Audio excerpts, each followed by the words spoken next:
on va apprendre à faire don de cet état dont on n'a pas besoin. On a réussi à produire cet état, mais on va adresser cet état de bien-être aux êtres qui souffrent davantage que nous.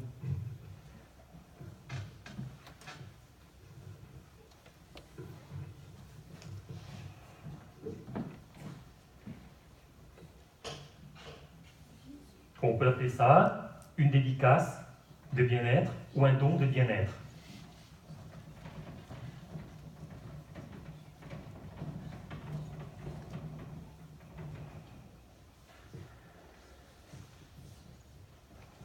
Alors, un don de bien-être,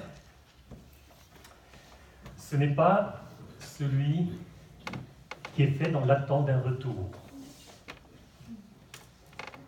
La plupart du temps, dans la société, nous avons l'habitude d'attendre un retour. Lorsqu'on fait don de quelque chose, nous attendons un retour, ça peut être sous forme d'un bien, d'une valeur supérieure, égale ou inférieure à celui qu'on a fait. Ce n'est pas non plus un don fait dans le but d'en recevoir des avantages quelconques, ni celui fait visant à flatter une personne à laquelle il s'adresse afin d'en être apprécié. Toutes ces formes de dons ou des pseudo-dons, en fait, sont les formes les plus répandues dans la société.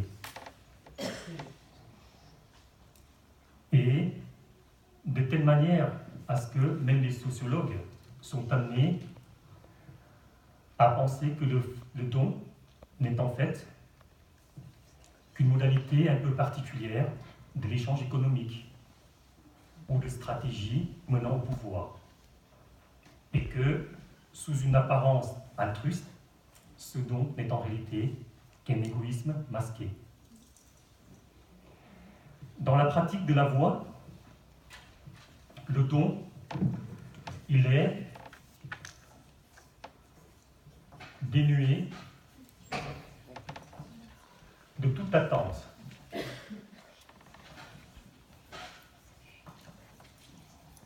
C'est-à-dire qu'il n'y a pas d'arrière-pensée. On ne cherche pas à profiter lorsqu'on fait don.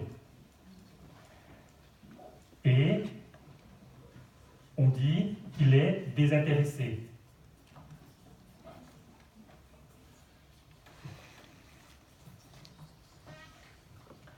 Désintéressé, ça ne veut pas dire qu'on s'en fiche, hein.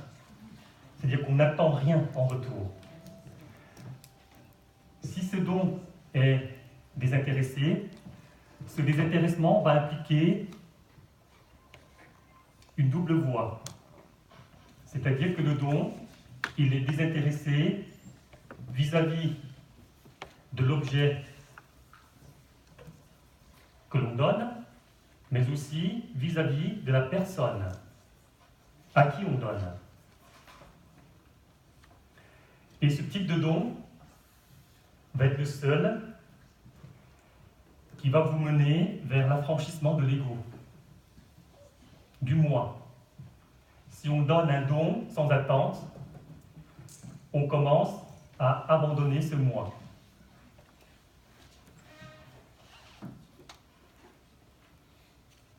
Et si nous arrivons à donner de cette manière, cela va nous mener vers l'éveil de notre véritable nature. Nous allons éveiller notre véritable nature, c'est-à-dire complètement et totalement altruiste, en ce sens où il ne recèle aucune composante de l'ego.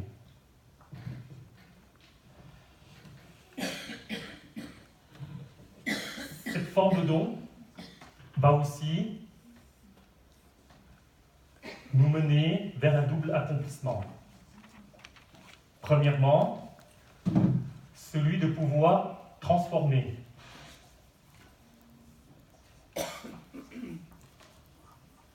Ce type de don va donc transformer celui qui donne, c'est-à-dire lui apprendre à ne plus s'attacher aux objets,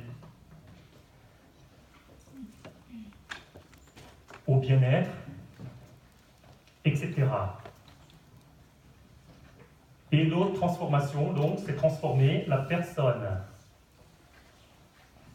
qui fait don, d'accord? Et l'autre personne qui reçoit, le receveur. En effet, recevoir de quelqu'un quelque chose que l'on sait être pur, c'est-à-dire altruiste,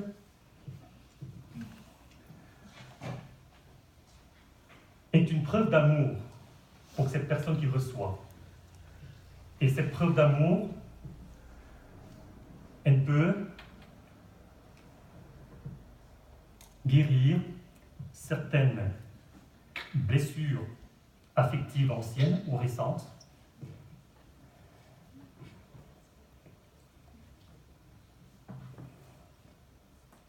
parce que ce don va avoir le pouvoir d'ouvrir le cœur de cette personne qui reçoit.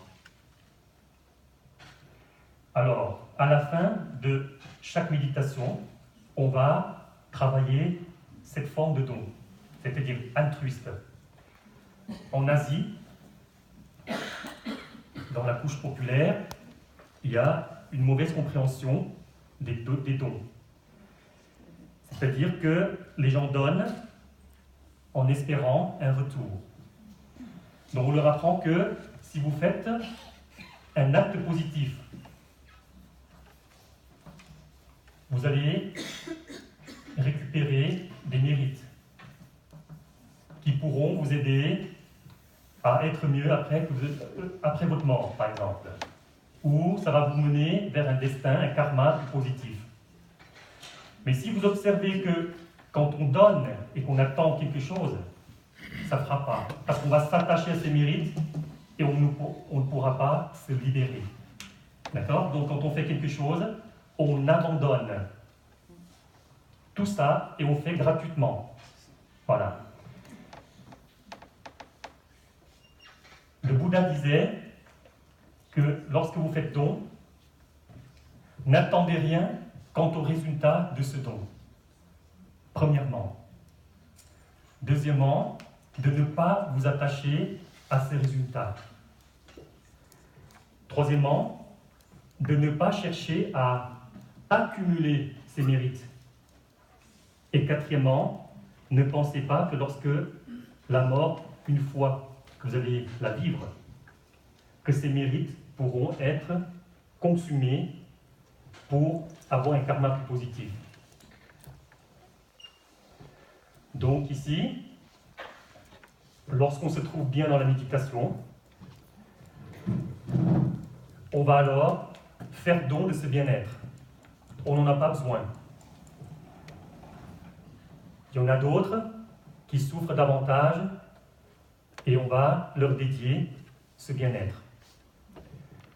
Donc on va conduire une dernière séquence et on va produire cette forme de don altruiste, sans attendre, sans chercher quoi que ce soit en retour.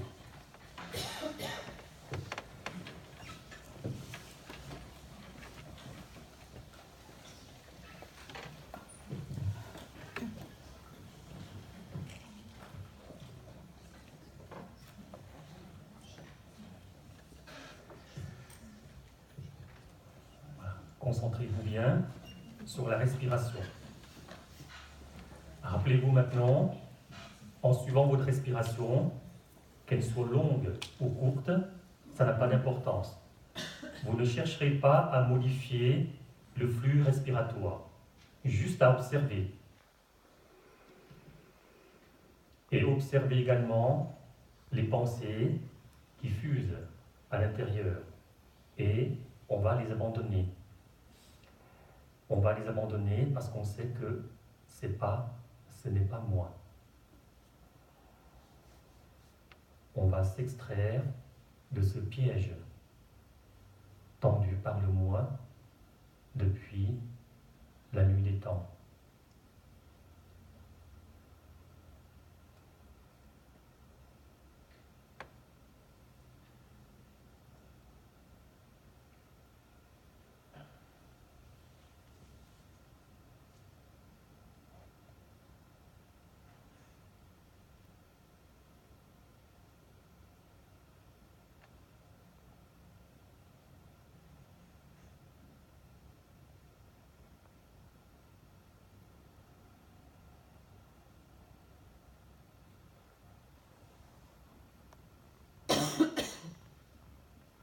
Faites attention aux pensées et émotions.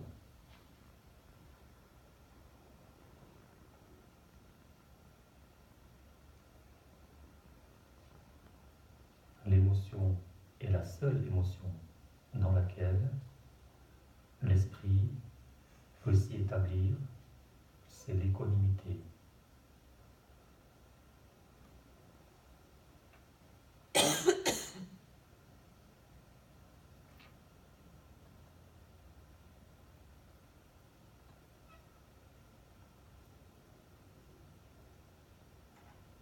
Lorsque vous êtes bien dans votre respiration, prenez conscience de votre corps entier. Puis, faites en sorte que ce corps soit calme.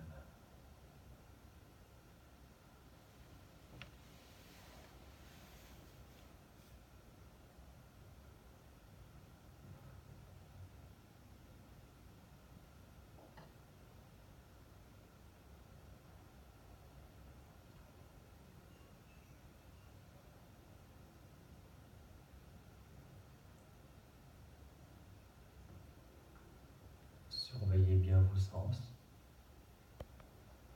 et ne vous laissez pas happer. Surveillez les phénomènes mentaux sans vous laisser distraire.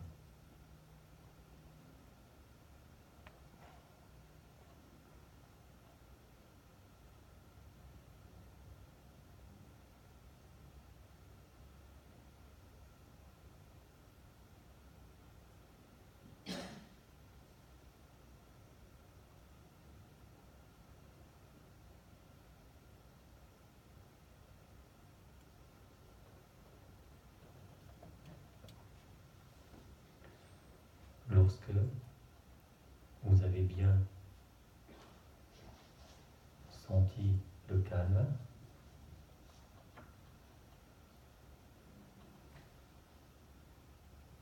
c'est-à-dire que le bien-être va amener la paix intérieure.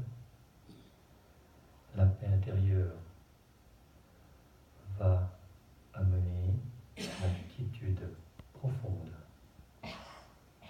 Puis, celle-ci nous dirige vers la stabilité de la conscience. Lorsque nous produisons cette pleine conscience de la respiration qui nous procure un bien-être, nous apprenons à ne pas nous attacher à ce bien-être et nous allons faire don de ce bien-être à tous les êtres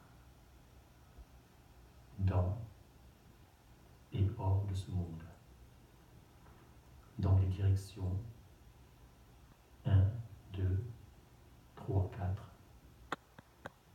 devant, derrière, droite, gauche, dans les directions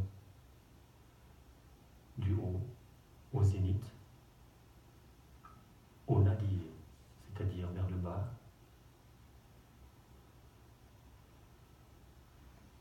et nous dédions ce bien-être à tous les êtres, sans limite, dans la distance.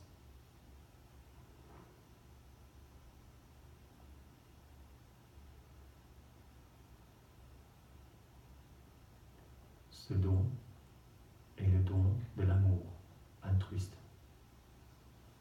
c'est-à-dire le souhait de voir tous les êtres vivants vivre aussi bien que soi en ce moment, voire mieux que soi, si eux, ils en sont capables. Nous allons faire don également de notre compassion envers ces êtres, c'est-à-dire émettre le souhait qu'ils puissent s'extraire de toute souffrance.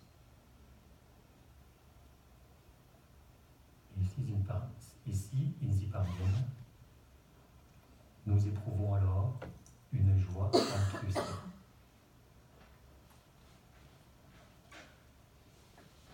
Une joie altruiste de voir les autres bien.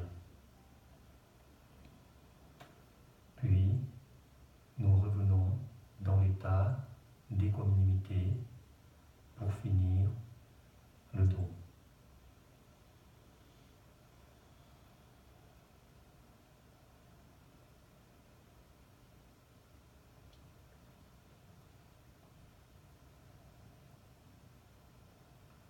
Dédier ce don à tous les êtres vous fait comprendre que vous n'êtes pas un et les autres, mais nous sommes un. Nous sommes tous en interrelation. Alors, si nous parvenons à être bien, il faut penser à autrui.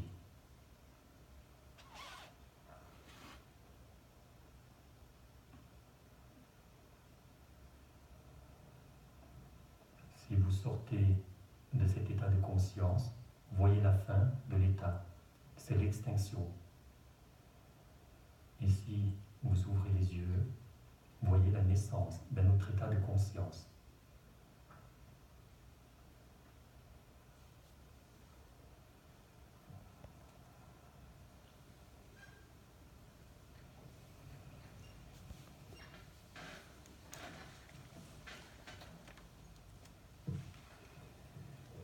Alors, je n'ai pas eu le temps de développer les effets de la méditation sur la santé.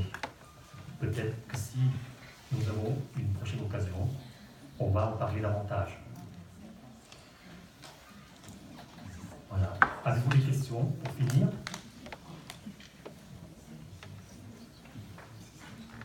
Donc, si vous n'avez pas de questions, je vous remercie de votre participation, de votre attention. Et surtout pour ceux qui viennent de loin, je sais qu'il y a des fidèles parisiens. Et il y a des gens qui viennent de Grenoble. Et peut-être d'autres villes. Et je vous remercie donc de l'intérêt que vous portez à la méditation et au bouddhisme.